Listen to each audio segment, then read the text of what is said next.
Assalamualaikum warahmatullahi wabarakatuh. Waalaikumsalam warahmatullahi wabarakatuh. Alhamdulillahilladzi khalaqal insana min dzakarin wal unsa. Wassalatu wassalamu ala sayyidil Mustafa wa ala alihi wa ahli sidqi wal wafa. Amma ba'd. Dewan Hakim yang kami muliakan, hadirin sebangsa dan setanah air yang kami banggakan. Di tengah kondisi ekonomi yang masih global, di mana kondisi masyarakat bawah semakin susah, resah, gelisah, napas pun terengah-engah, dan tidak sedikit yang sudah mulai menyerah. Kita justru dibuat takjub dengan data yang disampaikan oleh Badan Adil Zakat Nasional yang mengatakan bahwa potensi zakat, infak, dan sedekah di Indonesia mencapai 500 triliun rupiah. 327 triliun dari potensi zakat dan 187 triliun dari potensi wakaf. Potensi ini, hadirin, setara dengan capaian APBN tahun 2021 di negeri tercinta kita, Indonesia. Bahkan hadirin, Indonesia berpotensi sebagai pusat referensi dan inspirasi lembaga siswa dunia. Karena selain kaya akan konsep pengembangan ekonomi Islam, Indonesia juga dicatat sebagai bangsa yang paling dermawan. Namun sayang hadirin, potensi yang begitu luar biasa belum diimbangi oleh pengelolaan zakat yang transparan, memperdayakan dan mempersejahterakan. Kondisi ini diperparah lagi dengan adanya lembaga adil zakat dan filantropi yang terjerat kasus korupsi untuk memperkayakan diri sendiri. Bayangkan hadirin, BPATK mencatat lebih dari 176 lembaga zakat dan memperdayaan umat justru melakukan penyelewengan dana sumbangan. Jika hal ini terus kita biarkan, maka kepercayaan masyarakat terhadap lembaga zakat semakin terdegradasi. Kumpulan dana zakat dan donasi menjadi sepi. Kegiatan pemberdayaan umat terhenti. Kemiskinan semakin menjadi-jadi. Bahkan ancaman kekuburan semakin mendekati bangsa ini. Betul hadirin? Betul. Oleh karena itu hadirin, tertarik hati kami untuk menyampaikan syarhan Al-Quran dengan judul Merawat Pengelolaan Zakat Produktif dan Wakaf Cash sebagai penguatan kesejahteraan umat.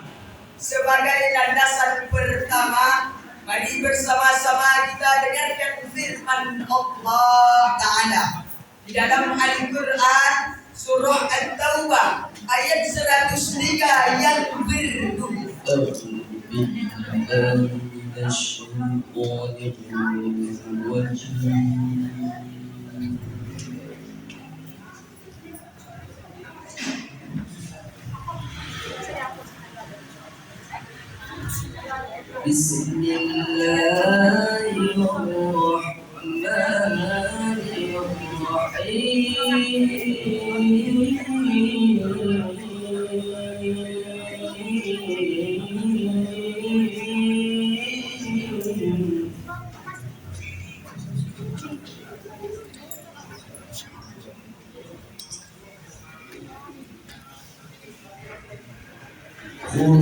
من أموالهم أموالهم صدقة تطهرهم وتزكيهم بها وصل عليهم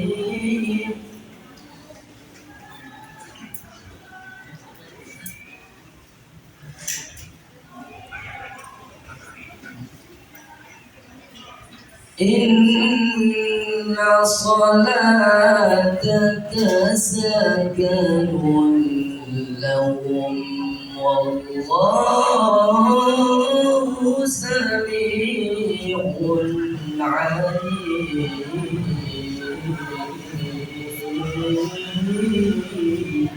Aku berlindung kepada Allah dari godaan setan yang terkutuk dengan menyebut nama-Mu ya Allah yang Maha Pengasih lagi Maha Penyayang.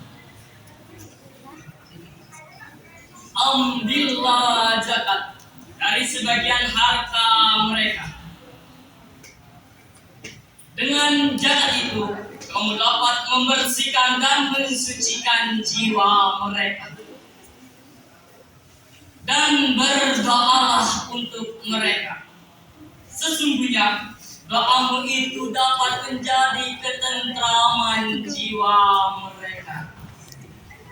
Dan Allah Maha mendengar lagi Maha mengetahui. Dewan Hakim yang mulia, hadirin yang berbahagia, asbabun nuzul ayat tadi berkenaan dengan permohonan Abu Lubabah beserta kedua sahabatnya yang mendatangi Rasulullah dan memohon kepada Rasulullah untuk mengampuni dosanya dan dihapuskan semua kesalahannya dengan menyumbangkan harta mereka.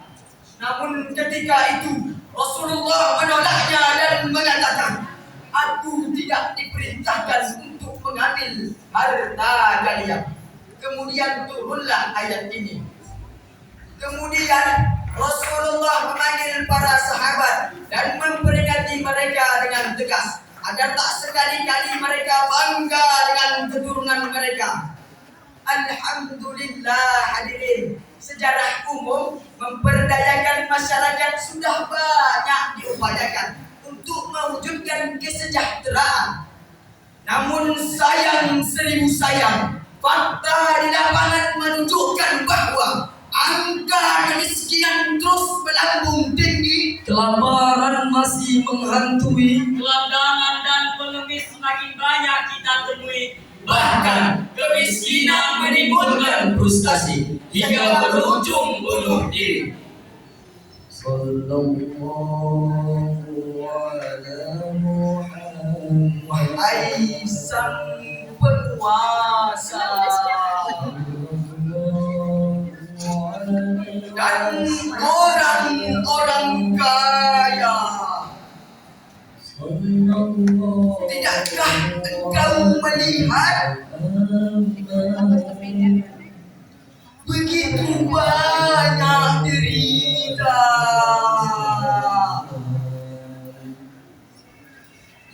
Banyak orang-orang miskin yang bermandikan air mata. Mereka menjerit, merasakan hidup yang semakin sulit. Ya arusal ghafiqin, ya muayyad, ya mumajjad, ya imaman kiblatain. Kemudian timbul pertanyaan, bagaimana zakat diyakini sebagai solusi pengentasan dari kemiskinan? Maka sebagai jawabannya, mari kita dengarkan bersama firman Allah Ta'ala di dalam Al-Quran surah At-Taubah ayat 60 yang berbunyi إنما الصدقات للفقراء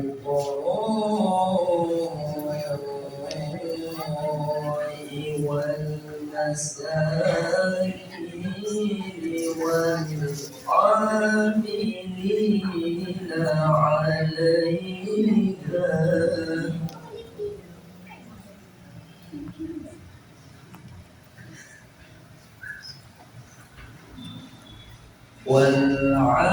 والعاملين عليها والمؤلفة قلوبهم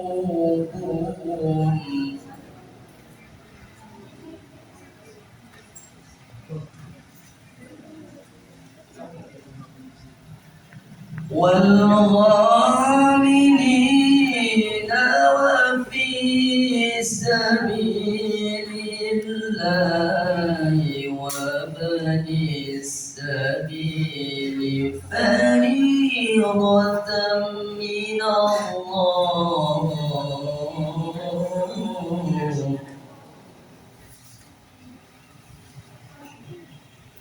والله عليم حكيم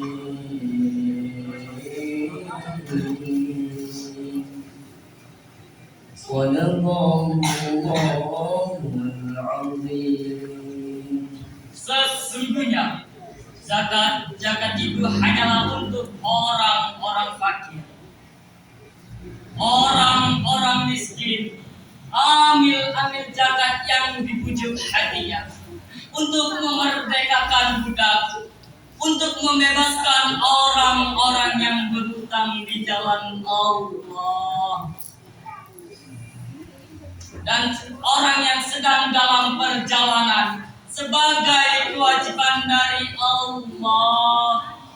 Dan Allah Maha mengetahui lagi Maha bijaksana. Dewan Hakim yang mulia, hadirin yang berbahagia, asbabun nuzul ayat tadi, Allah mengawali ayat dengan lafaz innama. Dalam perspektif ilmu ma'ani, lafaz innama merupakan khasir atau taksir, yaitu mengkhususkan sesuatu dengan cara-cara tertentu. Artinya, potensi zakat secara khusus dimanfaatkan oleh orang-orang miskin, para pengurus zakat, hamba sahaya, para mualaf, orang yang berhutang sabilillah dan ibnu sabil. Imam Al-Qurtubi dalam kitabnya Jami' al-Bayani fi Taqwin Al-Quran jilid ke-11 halaman 244 menjelaskan kepada kita bahwasannya Allah Subhanahu wa taala menjelaskan kepada kita, maka demikianlah syarhan yang dapat kami sampaikan. Terima kasih atas segala perhatian. Mohon maaf atas segala kekurangan. Sebelum kami mengakhiri pantun, kami ingin berpantun dulu. Petik jeruk dapatlah 5. Cuci dulu biarlah bersih. Cakep. Acara ini tak berlangsung lama. Cukup sekian dan terima kasih. Ihdinas siratal mustaqim. Wassalamualaikum warahmatullahi wabarakatuh.